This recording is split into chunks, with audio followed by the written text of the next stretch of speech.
femme bi nga doon doomu xaraam bi nga doon yow tu as même pas honte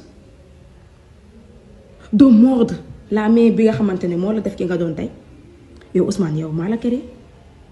yow tu m'as utilisé pour am li nga bëgg yow man des fois sax je me demande est-ce que kii xamul woon ne man tôt ou tard dinaa ko porter plainte pour mu victimiser wu wax lu muy wax ne moom la c'est un complot léegi yow bàyyi nga comploteurs yi nga doon wax ne ñoo la comploté léegi Ousmane Sonko nga ne man dangin la waaw man Ousmane sama dangin jar na sama dangin jar na Ousmane dangin bii moo taxoon nga dem en plein couvre-feu jabar yëgul yaay yëgul doom yëgul ñëw fekki si ko di ko juutal ci lu ko neexul di ko watloo say coq ci lu ko neexul laajal say jabar laa la wax di sénégalais laaj leen jabaru Sonko yi ndax taatam yi amuñu réew yu ndaw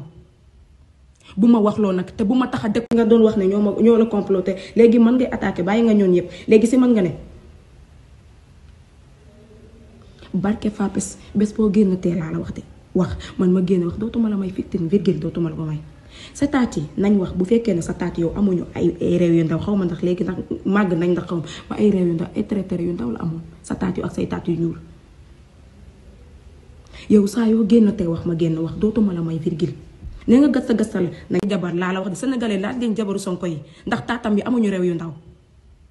bu ma waxloo nag te bu ma tax a décoller Wakaam terce suite boo te su ma la waxee décoller Wakaam laa la wax su ma jiitoo su ma wax ji su ma si dugalee Wakaam xam nga lu may wax ndax daa am ñu ma doon bëggoon di protéger boobu ba léegi mais gis naa ne yow doo nit